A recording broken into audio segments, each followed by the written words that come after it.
Okay,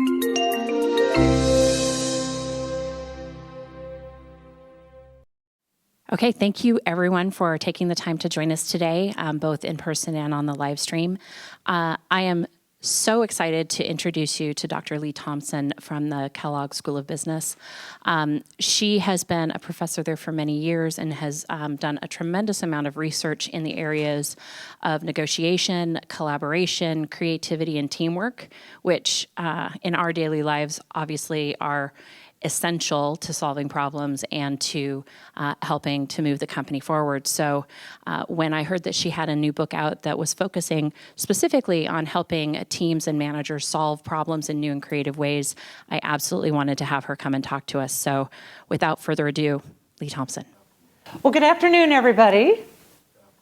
All right, so this is the title of the book, Stop Spending, Start Managing, and I want to give a head nod to my hyper-talented collaborator, first author of the book. This is Professor Tanya Menon from The Ohio State University.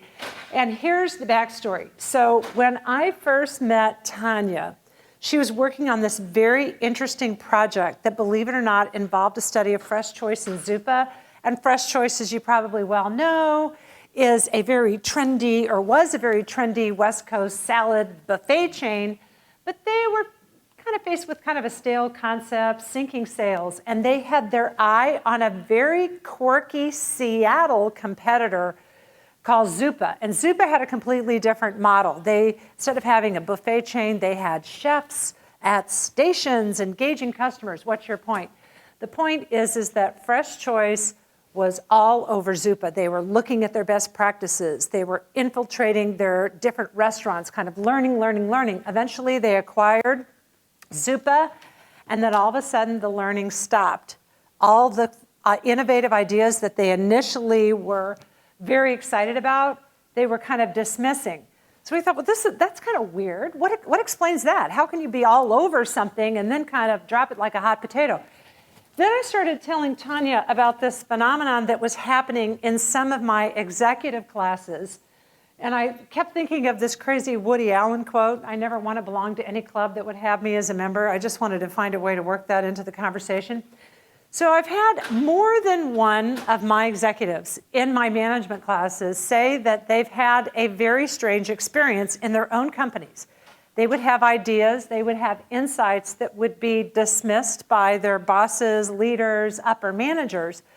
And then in the case of one woman in my class, once she left her company, started her own consulting firm, her previous company called her and paid her 4 times the money that she ever would have asked for her original ideas. So it wasn't until she became an outsider that all of a sudden her ideas seemed to get more valuation or traction. So what we're going to do today is we're going to talk about, well, why is it the case that sometimes what we're doing doesn't seem to add traction to solving some of our internal problems?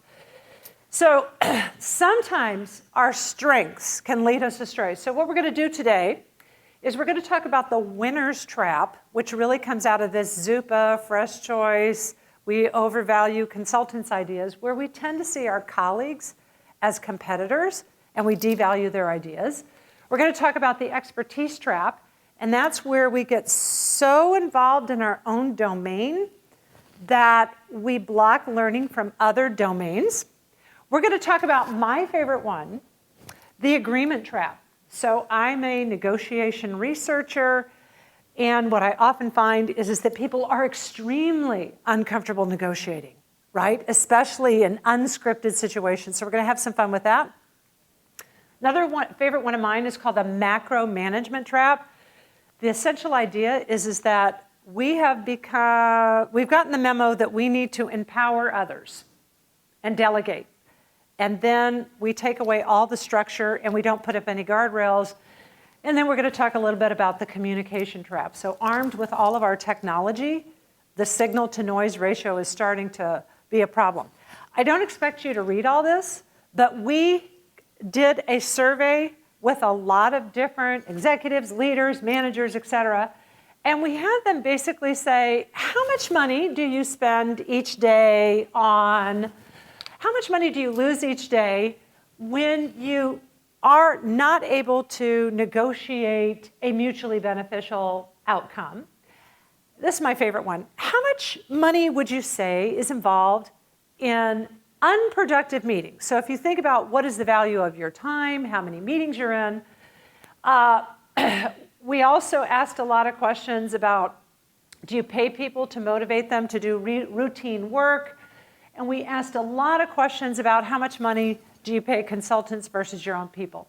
And the bottom line numbers really surprised us. So on average, these are hundreds of people that we're interviewing, said that they spend over $7,000 per line item per day. If you add up the cost of this wasted time, if you add up all these dimensions together, there's a waste of like $144,000 a day, and it turns out to be $52 million a year. So what we're going to do is we're going to unpack some of these hidden people problems. And what we're going to start with is the winner's trap, which is kind of the basis of how we got started in this whole enterprise. And the idea here is that motivated, results-driven managers get things done. A lot of us have been programmed to be action-oriented, kind of take charge. Sometimes, though, we may see our colleagues as competitors. Now, what I'm going to do next is I'm going to talk to you about a research study, and I just want you to make some predictions. So here's the research study. So what Professor Menon and myself did is we wanted to compare how people, managers, people who have real jobs, react to good ideas, in other words, innovative ideas, authored by internal people, which is who are their colleagues, versus the exact same idea allegedly authored by an outsider. Maybe it would be a competitor. Maybe it would be somebody outside the company. And I'm just kind of curious, what would be your intuition? These people are reacting to the exact same idea. The only difference is that I either think it's been authored by a colleague of mine, or I think it's been authored by maybe a competitor of mine. What would be your intuition? What's your name? Deborah. Deborah's saying, I wish you wouldn't call me. Okay, so Deborah, what would be your intuition? I've kind of told you, like, we have this theory. The external. The external. Do you have any intuitions why? Like, why is it that we do that? I don't know. I don't have a good theory. Okay, but you seem really quick to think, we think it's the external. So something about, okay, so this is what we found. Deborah is spot on. So what we did here, and I want to explain this, is we said, well, how willing would you be to learn from this really cool novel idea? And we found that, again, holding the nature, substance of the idea constant, we are much more likely to want to learn from outsiders' ideas than insiders' ideas. And again, I keep on driving home, we're holding the idea itself constant. And then we ask people, well, I asked the same question that I asked Deborah. Why do you think this is? We asked a lot of questions, but when it came to, are you concerned that you might lose some status in your organization if you really follow Deborah's idea? That's when people said, yes, we think that could be the case. So we did a follow-up study, and we found that managers allocate 42% more budget money to learn about outsider innovation, the same way that Fresh Choice did with Zupa. But they believed that they were 36 more likely to lose status. So then what we did is we had to try to be good social scientists, and we had to say, look, if we're going to show something bad about human behavior, that we devalue our colleagues' ideas, as good social scientists, we should try to be able to repair this. Like, what's the fix? What's the Band-Aid? And so we hypothesized that maybe what's going on is that people in companies and organizations get into micro competitions. That every day, I'm trying to be smarter than Deborah. I'm trying to be smarter than Nikki, right? And so if we could get people out of these micro competitions, maybe they'll realize, well, Nikki really has a really cool idea, and it's not going to cause me to lose status. So what we did is we did a very simple research investigation. We had some people call to mind specific personal accomplishments that they themselves had achieved. And other people, we didn't tell them to do this. And what we found is that the people who recalled a personal accomplishment, when they heard about Deborah's fantastic idea, they said, of course I want to learn from Deborah. Of course I want to acquire that knowledge, and of course I'll use it. If they didn't recall a personal accomplishment, no recall, they were less likely to do that. So the takeaway message is that we need to widen our aperture, right? We need to get away from the micro daily competitions and realize there is talent all around me that I can use, and it doesn't mean that, in some sense, I'm going to be a loser. All right, so I want to ask you kind of the equivalent of a managerial Rorschach test. Let's imagine that these two people work together. They're on the same team. And I want you to imagine that the young woman we see here is the boss, or at least the older gentleman here reports up to you. Any hypotheses about, and let's suppose they're discussing a very important project. Any hypotheses about what their professional relationship is like? This is kind of an open-ended question. Can I call on you? Sure. Yes, what's your first name? Sarah. Okay, Sarah, what do you think is going on here? So the lady is Lady's the boss. He reports up to her. How does he feel about this whole, they're discussing a project? I don't know, maybe he feels undervalued. Maybe he feels more experienced. He's got more experience. I mean, you can look at him and tell that. Anybody else have Anybody else have an intuition about how he might feel? Like he knows better. Like he knows better, right? Okay. So I got very interested in this because you guys know I teach full-time MBA students, and I cannot tell you how many times I've had a very young 28-year-old, 27-year-old MBA student, male or female, say, one of the most uncomfortable things about my previous job before coming to B school was that I had older people on my team who were threatened by me. I was their boss. So in other words, they walk around feeling like, you know what, I'm young, I'm talented, and older people have a hard time dealing with me. And we thought, oh my gosh, what kind of a problem to have, right? I mean, I don't have that problem, but they do. So what we did is we thought, well, we got to study the dang thing. So what we did is we set up a situation where we had managers on project teams estimate how much they threatened others, right? Because they're so brilliant and so talented and so accomplished. But we also asked them, well, how threatened are you? And so I'm kind of curious. I'm going to call on some of my folks over here. What's your first name? Andrew. Do you have a hypothesis about what we're going to find? How threatened? People have to say how threatened they are and how threatening other people see them in terms of their prowess and talent. Do you have an intuition? People are probably uncomfortable with admitting that they feel threatened. Say it again. They're uncomfortable feeling or admitting that they're threatened. I think Andrew is really onto something. And he said, I'm going to repeat it for acoustical reasons. He said, people are uncomfortable admitting how threatened they might be. Andrew, that's exactly what we found. I think you have a career as a social scientist if you're interested. So what we did, ignore this junk for a minute. We asked people, look, you're on this project team. How much do you threaten others just because you're so badass and so talented, et cetera? And they said, oh my gosh, I'm almost a 5 on a 5-point scale, right?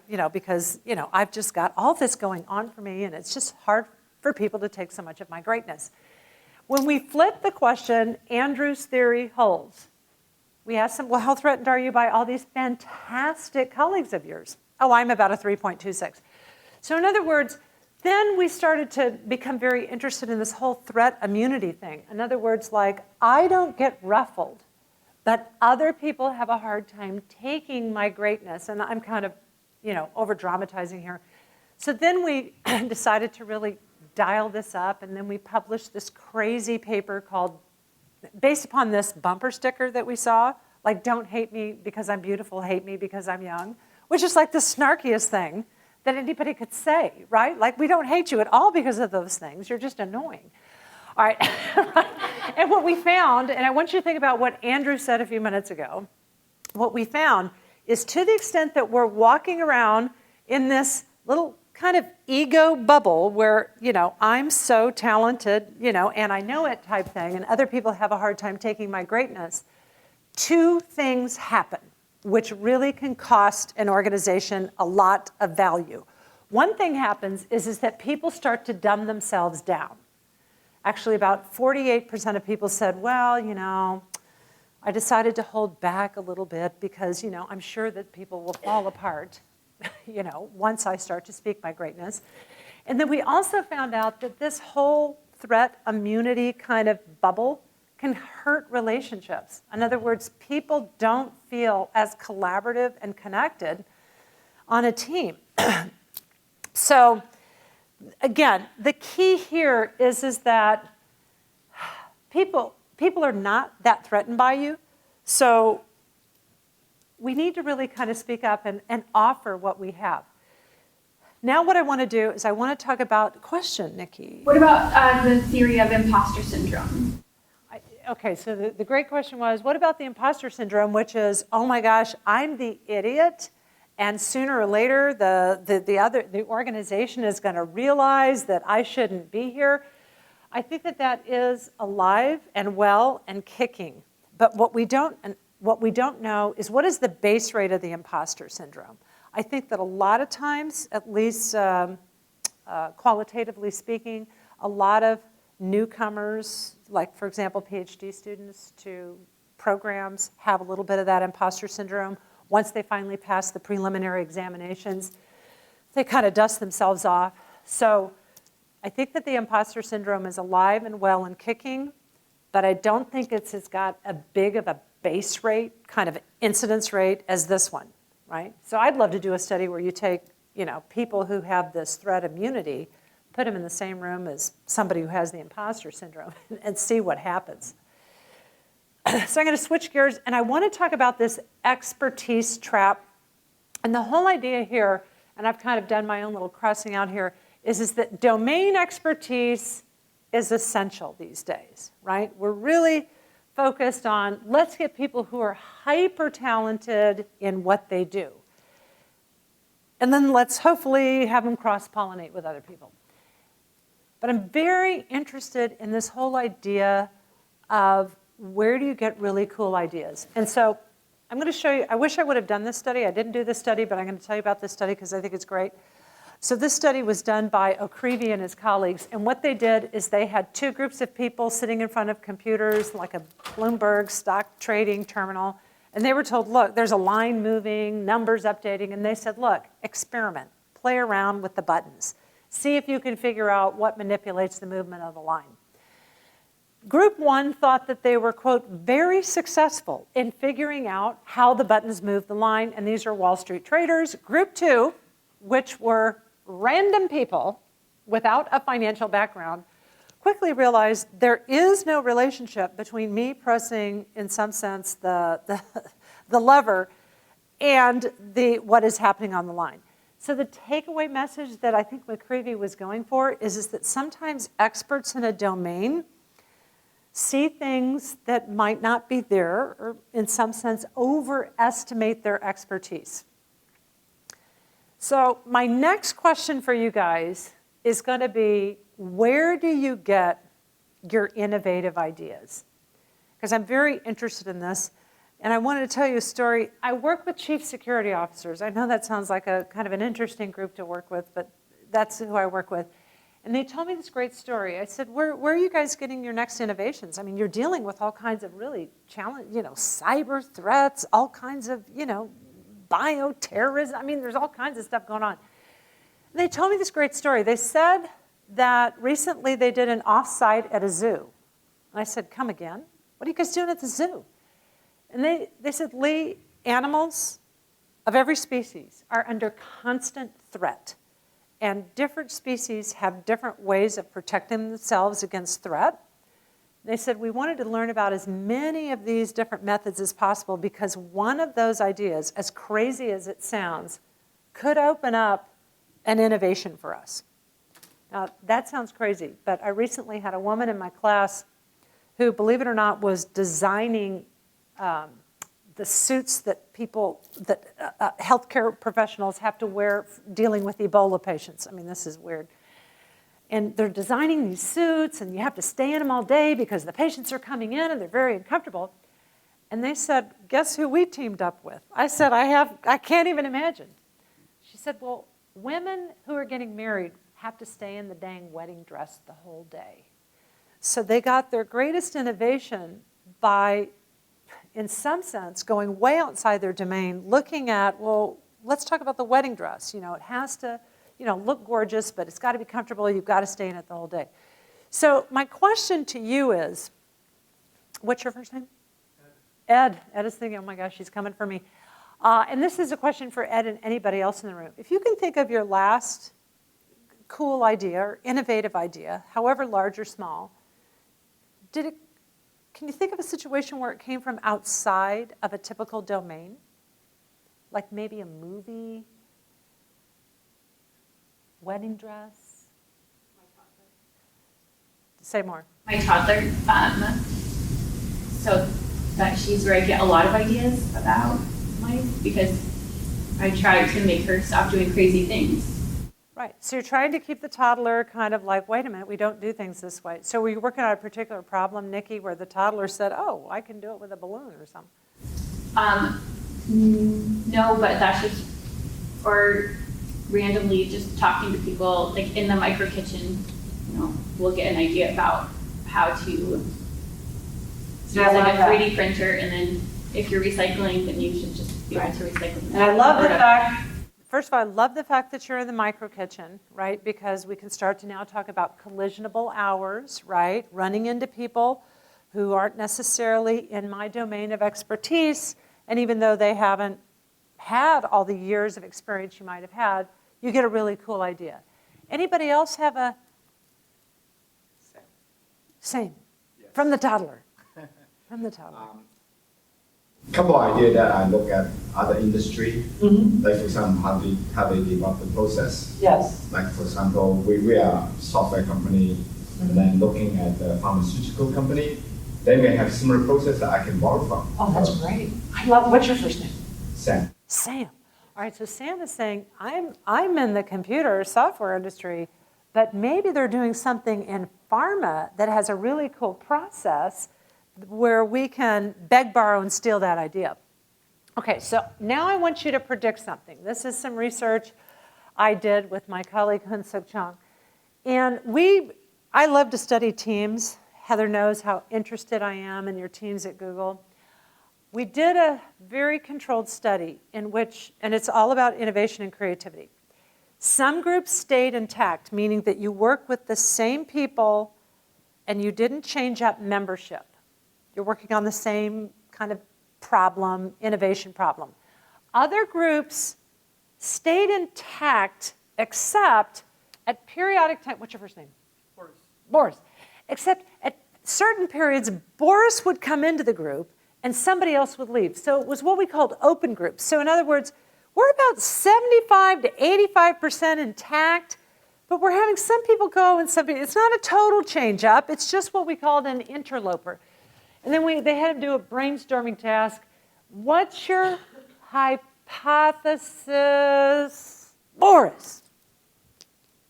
Who's more innovative, the open or the closed groups? Open groups. Open groups, and why would that? Let's imagine, everybody, it's not like you're inviting an Einstein or anything, but say more. Well, I would say, for example, when I do software, I like to think about it like how a user who has no idea about my processes, and all the stuff that we do, how they can just quickly take it and use it without all the knowledge, like a month's knowledge of what we are doing. Okay. So in other words, that's where the interloper, the newcomer, might be a great, pair of eyes to test that. Anybody else have a similar? What's your name in the very back? Brian, sorry, there's no. Well, what's your hypothesis about the open or the closed groups? I think Boris is onto something, but maybe you have a different opinion. No, I feel like getting those fresh eyes on problems is always helpful, and yeah, I try to encourage that in my own teams. Right. And sometimes it's hard to do. So here's what we found. We found and this is holding constant the talent and training level in the group. So it isn't like we brought in certain gifted people. It was more that we just simply reshuffled a few members in existing groups. We reshuffled. And what we found is that the open groups generated more ideas, and our fancy word for that is fluency. They just have a greater proportion of per person ideas in a fixed amount of time. And the open groups showed more flexibility, which is our name for how many different ideational shifts, how were they able to pivot? And so that was very interesting for us because we found that a lot of times teams like to stay intact, and the idea of inviting in an interloper could be threatening to the team's performance. Okay, so now we're going to talk a little bit about the communication trap, and here's the nature of the trap. So we're armed with communication technology that transcends time and place, but the trap is that this very prevalence of communication, my iPhone, and I have email, and I have FaceTime, all this stuff, that it might hurt the signal to noise ratio. So now, don't look at this junk yet. Now I have a question for you. Okay. So you have been called to facilitate an offsite by, let's say, an unnamed company. And the unnamed company is saying, Boris, we're having an offsite. We're going to have about, 30, 35, 40 people there. We really need to dig deep, discuss certain issues, but we're very concerned that certain alpha dominant people might monopolize the meeting. Now you can look at the crazy stuff up here. So when you do some research, let's take a typical 8-person group, and let's suppose we're videotaping in a very unobtrusive fashion who's dominating. The most alpha dominant person in a typical 8-person group does about 42% of all the talking. Stated another way, if the faculty meeting is 100 minutes long, this person is talking for 42 minutes. The second most alpha dominant person, 16%, and the rest of us are the disenfranchised. This phenomenon is called the uneven communication problem, and it's almost like a law of group behavior. So this is where you come in. This unnamed company, what's your first name? Amike? Dimitri. Dimitri, we really need you. We have 35, 40 people, so we're deathly afraid that there's going to be 1, 2, or 3 people who really dominate this offsite. And Dimitri, money is not an object. What can you do to make sure that we don't have this uneven communication? And we're going to ask other people too. So we may split all these people to smaller groups. I love Dimitri's idea. He's saying, let's get away from the 35-person gang. Why don't we maybe have like 5 or 6 clusters of groups so that we can have some simultaneous participation? I love that. Other idea, what's your first name again? Caroline. Money is not an object. In addition to the small group thing, maybe like mandating that each person has a time to talk or going around. I like that. I like Caroline. I like what Caroline is saying. She's saying she's not going to be passive about participation. She's going to say, maybe we need to hear from certain people that we haven't heard from. Maybe we're going to have to play bad cop with some people. Anybody else? So far, I love these ideas. Your first name? Alina. Alina. So what about having, laptops, tablets, whatever, so that people can send in the responses anonymously, and that way you can't trigger responses, nobody feels shy. For all they know, you could just be sitting here and texting.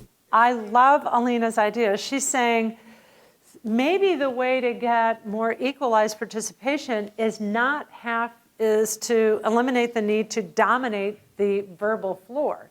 So I think what Alina's saying is she's suggesting a strategy called brainwriting. Alina, have you heard of that? I think you have a future as a social scientist too. Okay, so we're going to get to brainwriting. One company that I know deals with this by taking a couple of decks of cards and passing out an equal number of cards to everybody. I don't know, maybe 5, 6, 8 cards. Every time you say something, you play a card. And once your hand is empty, you zip it up. So you have to think, oh my, am I going to play my card here?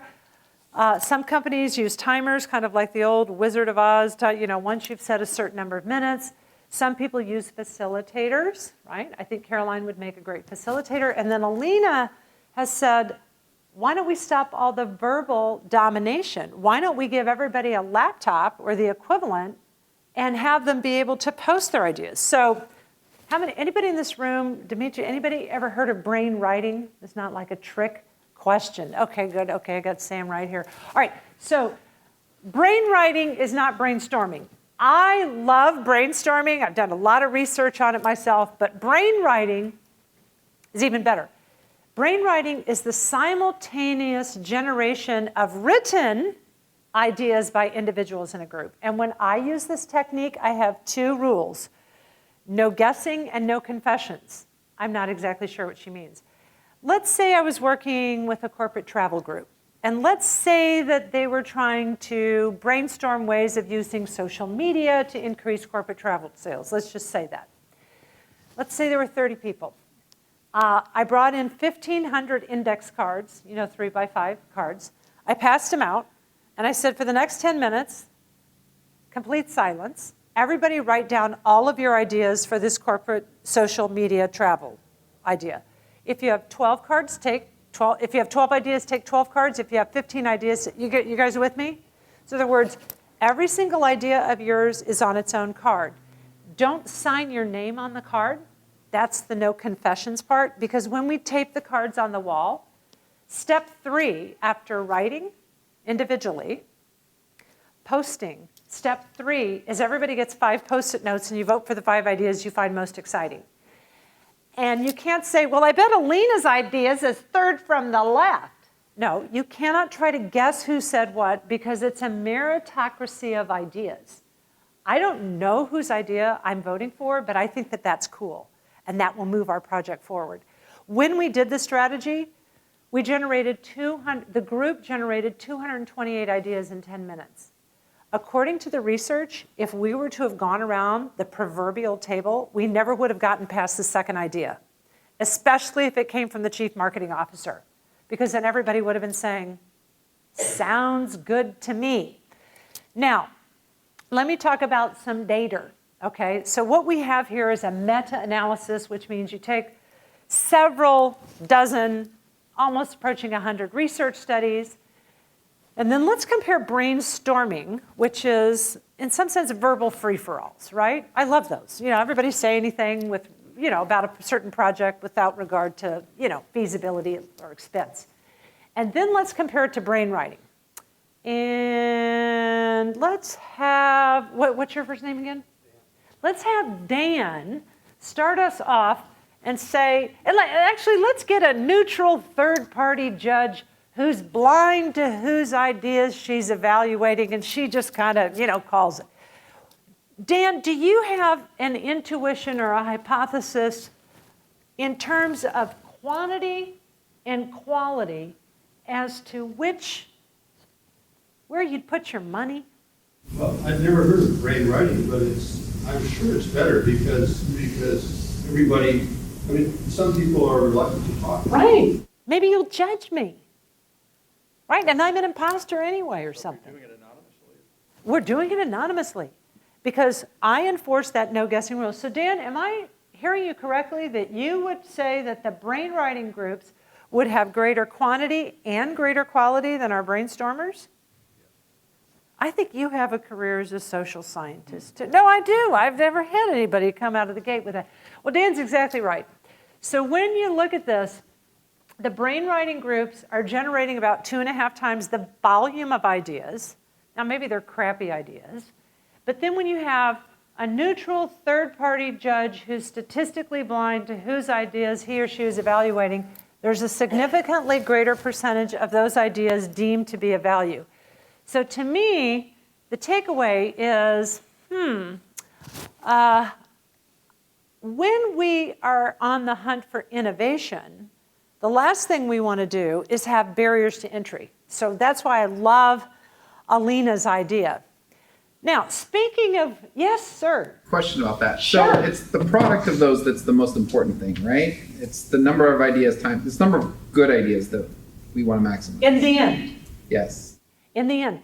But one of the things that we find is that too often groups want to put that quality criterion out there, and we want them at least upstream in the innovative process to be ready to put the rubble on the table. So what I tell a lot of my students and executives is the way you're going to get a diamond, a ruby, a sapphire, and a rare gem is to have a lot of ideas and throw away and have some principle of selection. So the answer is yes, but a lot of times groups so quickly go to quality. And that's, again, what we study in this book is that I've been trained to be high quality. I've been trained to kind of rip ideas to shreds. But there's always a time and a place for that. We must be very obsessed with offsites, and what we've, and I'm going to have you make a prediction here too.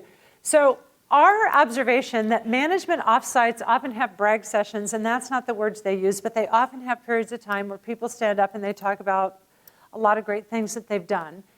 And we started to wonder whether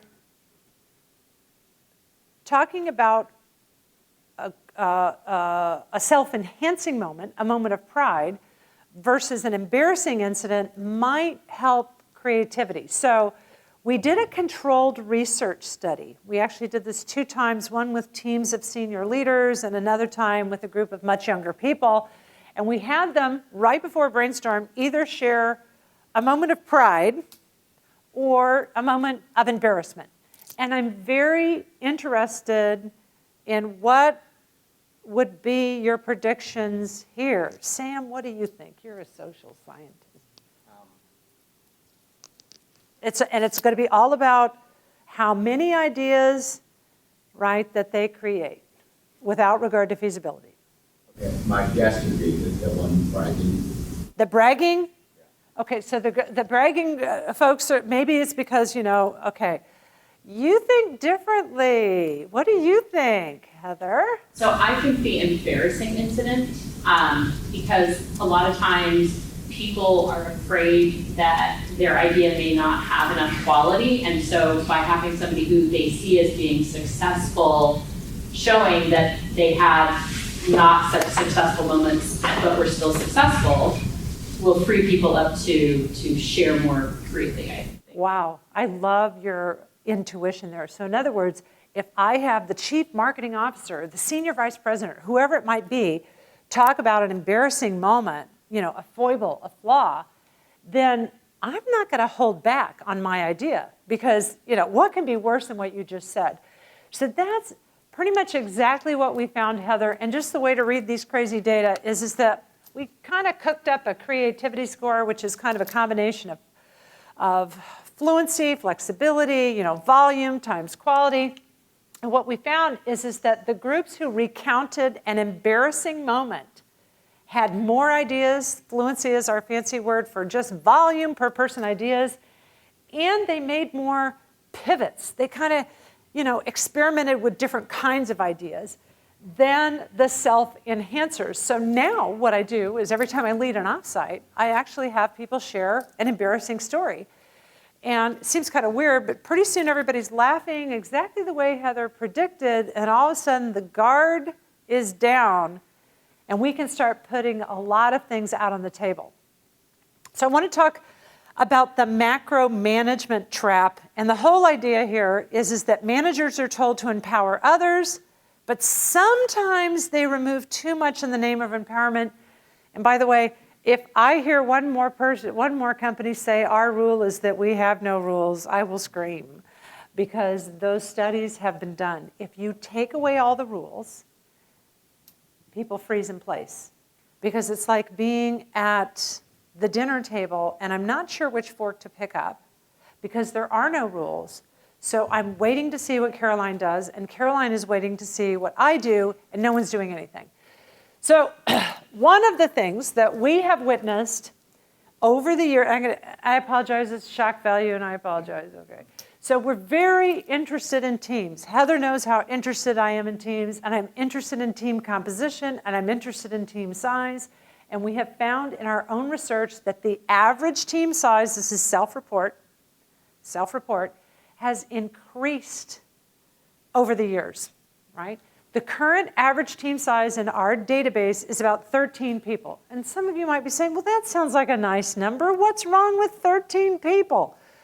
Well, I will tell you that big teams are less cohesive, less satisfied, less cooperative, and they have lower per person productivity. There's something about having the smallest number of people necessary to accomplish the task. Now, I'm going to share some of my favorite rules of thumb. Our friend Jeff Bezos, Amazon, you guys have heard this. Our Seattle people have heard this.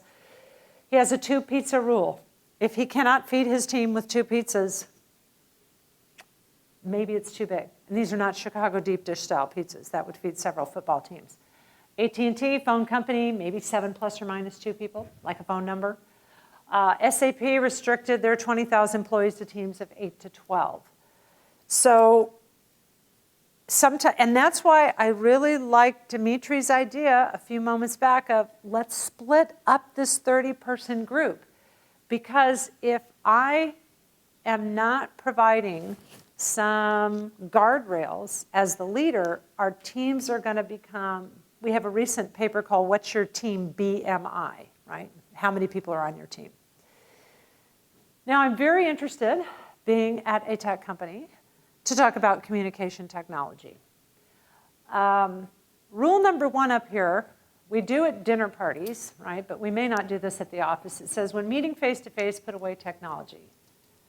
Why? Why would I want to put away my technology if I was having a meeting with Dan? Why on earth would I do that? Maybe I want to be able to get a phone call. Any? You're only half engaged. I'm only half engaged because maybe this thing is going to ring, right? So what happens to the relationship that Dan and I might have as colleagues when there's a cell phone on the table turned off between the two of us? Do you have a hypothesis about that? Lower level of trust. Absolutely. So they did a recent study where they had 2 people communicating. There was a turned off cell phone versus, I think in another situation, like a spiral notebook. There's lower trust, less cohesion, right? So that's why we say put away the technology. I think that this is interesting. CEO of SuccessFactors said 2 new rules. Stop the blind carbon copying, right? So in other words, BCC is not allowed. And if anyone else complains about a team member, he brings them into the loop. I'm also very interested on email boundaries. One unnamed consulting firm that I have worked with says you do not send emails to team members before 7 a.m. or after 5 p.m., and certainly not on the weekends. You're nodding your head. Nikki, good rule? We tried to have that on my last team. You tried, it sounds like a past tense statement. You tried to have that because some of us just can't stop ourselves. Yes? There's 2 things about that. One is time zones mess with that, make it difficult. Time zones mess with that, especially outside of the United States. And also technology doesn't make it easier to do this. Like sometimes I have ideas off hours and the technology doesn't make it easy for me to put that down and not send it. Right. So there could be some hurdles for that. I do think it's interesting that one organization that we work with has, this is a little bit different than what you're saying, but something that I do myself, nothing but good news and updates delivered via email. In other words, if you have a problem, do this or knock on my door. So I'm kind of curious, what is your intuition about why would they say nothing but good news and updates via email? Why would they say that, Alina? quicker response rates, people actually check their email. And well, what happens if I send you an email saying, I really don't like what you said in the faculty meeting, and I would kindly remind you to please. I mean, it's very passive aggressive. It's very passive aggressive. Much better. And what do you guys think of that? Remind me of your first name. Sarah, what do you think about it? Was that a good rule to have, or is it, please, just? Yeah, I feel like it's common sense to deal with issues more face to face, right? Like there's a lot of hidden messages, people read into emails. Right. And what do we know? What's your intuition about how social behavior changes when communicating via information technology or email, Nikki? If the rule is nothing but good news or updates delivered via email, you're forcing the assumption that everyone has positive intents if it's coming through an email. So it takes a lot of the miscommunication out of intent from emails. Good, right.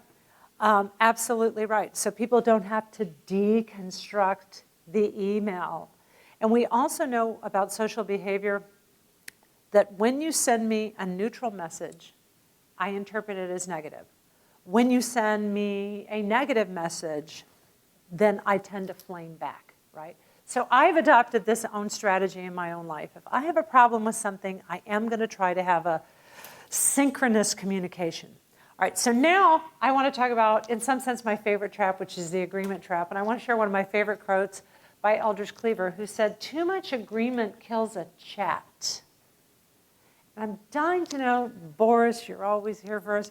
What does he mean by this? And by the way, not only what does he mean, but is that a good assumption to make? What does he mean? Too much agreement kills a chat. Sounds like people don't challenge each other.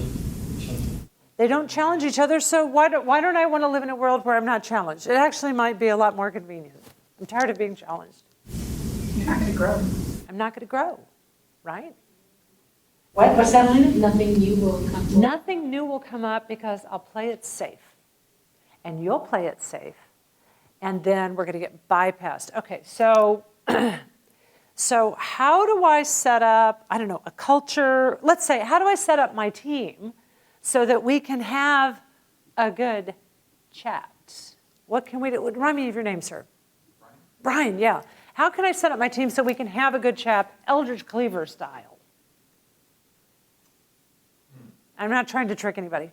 Alina's good. Alina knows what, yep. So this makes me think of improv. There's the yes and rule, where you basically like yes and then you have to build up on it. Right. Like you can't ever say no and just stop. Right, so I'm not saying no, but I'm saying yes and. Okay, so maybe one of the ways we can have a good chat is to use some yes anding. All right, so I want to talk about, here's one of my, I wish I would have done this study, I didn't, but I love it. Okay, but you guys are going to predict the results. So I want you to predict which pair of people, and imagine there were several observations. Okay, so we get newlywed couples, presumably these people love each other very much, and they're going to spend many, many years with each other. But then in some sense, our control group is people who are previously unacquainted. Maybe they're people of, the same generation and background, but they're previously unacquainted. And let's say they're doing a negotiation, or they have to do a negotiation. Which one of these would you put your money on for reaching a win-win agreement? And remind me of your name. Ed. Where'd you put your money? Who's going to reach the win-win outcomes? The newlyweds or the previously unacquainted folks? No idea. Some of us, yeah, oh good. Caroline's going to come through. I did this exercise in the negotiation class, and it was like a friend versus a classmate that you don't know. And then when you don't know, you always reach an agreement with because you're not afraid to like give and take.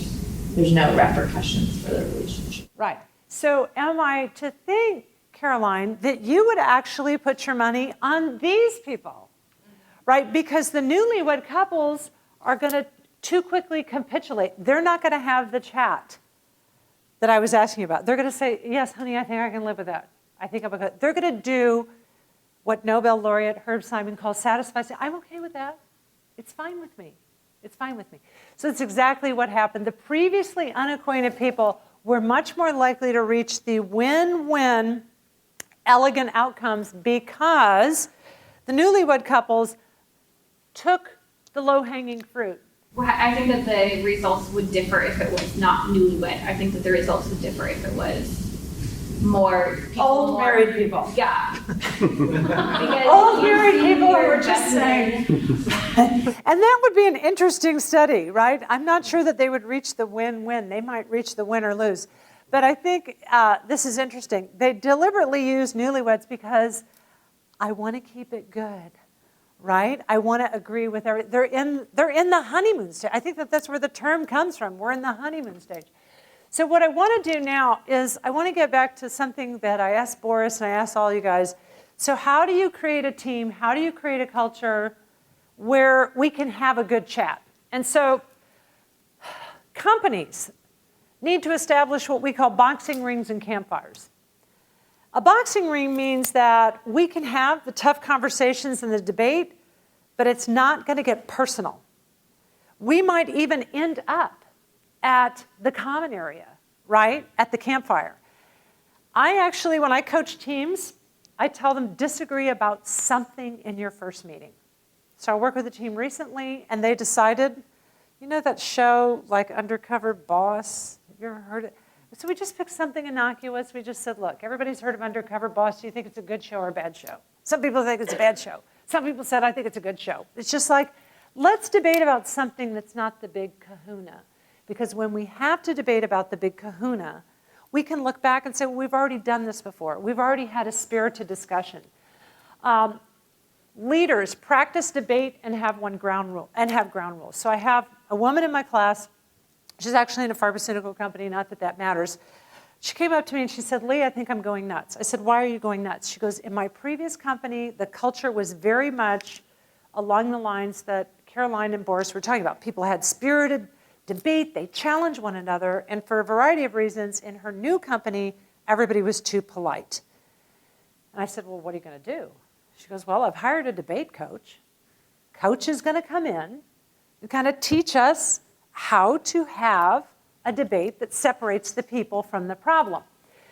So I want to now talk about finding your inner negotiator, and I want to ask you guys, and this is not like a trick question or anything, what are the qualities of an effective negotiator? And I'm not trying to trick you. Anything you say is going to remind me of your name. Deborah, what are the qualities of an effective negotiator? Collaborative. Collaborative. Creative. Creative. Dimitri? Polite. What? Polite. Polite. Oh, I like that. Okay, what, Boris? I think the qualities that they know what they want to reach, they have some goal and some rules. Goal focused. Negotiation. That they're goal focused, right? They have targets. Okay, anything else, Dan? Good listener. Good listener. Okay, so everything that you've said is definitely on the list, and we actually consulted with, I think, the world-class negotiator, Howard Rafa of Harvard. And this is his list that he used. And I'm kind of curious, she's used different color fonts there. I can't imagine what she's doing now. Anything, these are all qualities that I think you mentioned or we would, in spirit, agree with. Anything you notice about this list? I'm just curious. Maybe I am trying to trick you now, but not really. Dan, do you notice anything about this list? Like, for example, this list versus this list? Nikki sees things. Elena sees things.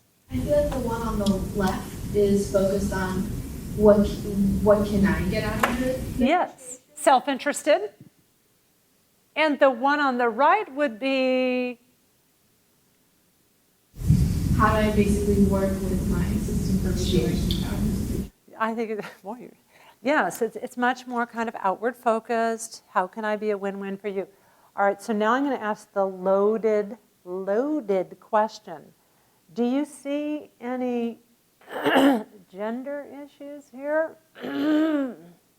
Stereotypes, how about let's use that. Did we see any gender stereotypes here? What do we see, Nikki?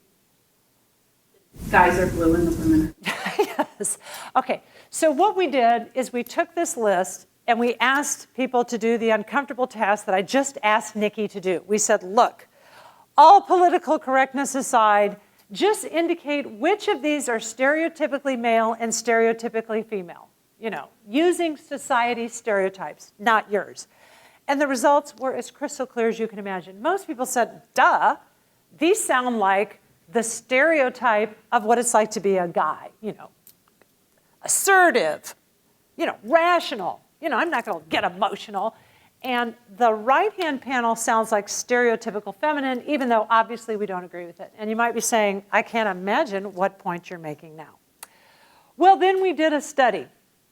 And I want you to ignore the right side and stay over here. So when we did a study, we had very talented, motivated, young managers, MBA bound at very elite institutions, do a negotiation that was fairly high stakes. I think it was like a job simulation that they took very seriously. And what we found is that if you look up here, this should say ambitiousness of targets. How high did they set their North Star? What were they trying to achieve in terms of a salary or starting options, et cetera? As you can see here, the men set much higher goals than the women. This is men, this is women, and this is how ambitious is my target.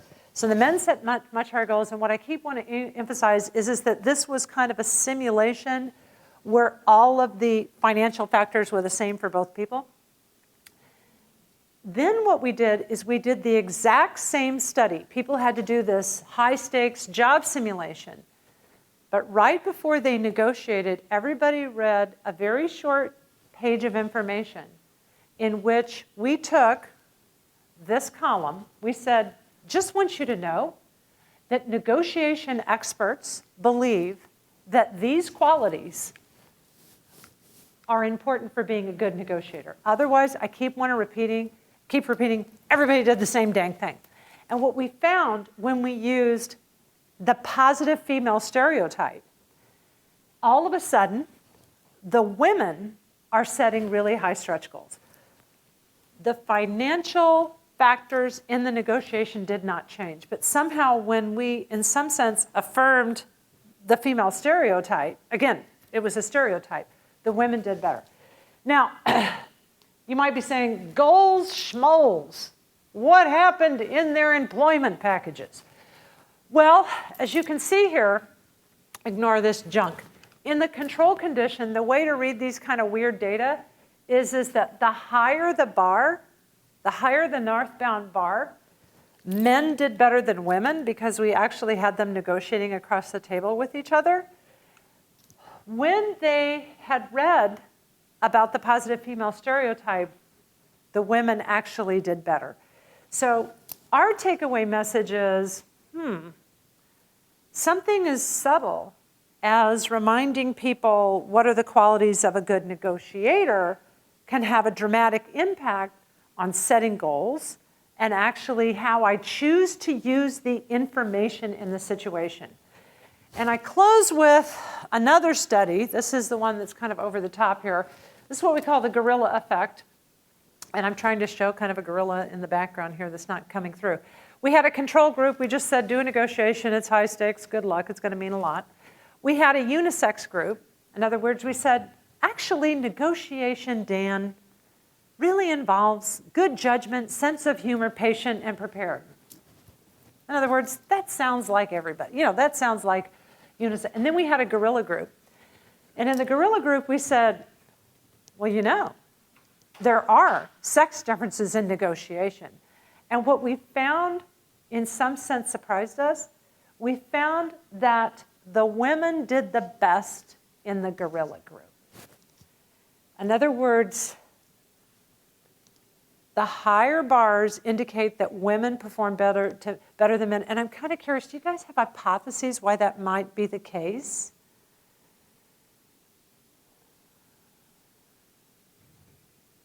You're so accustomed to proving stereotypes wrong.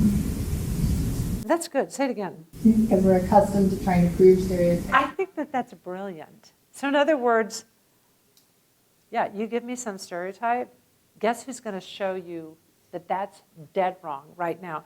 So in other words, when we gave women the tip-off that you know what, there are gender differences. Their response was, not today. So we think that that's kind of interesting. And so one of the things that we're doing in our, I'm going to try to close very soon, one of the things that we're doing in our research with gender, the negotiation table, is we're looking at holding constant kind of the financial information. It's really about how am I going to use that information and what are the expectations I have of myself.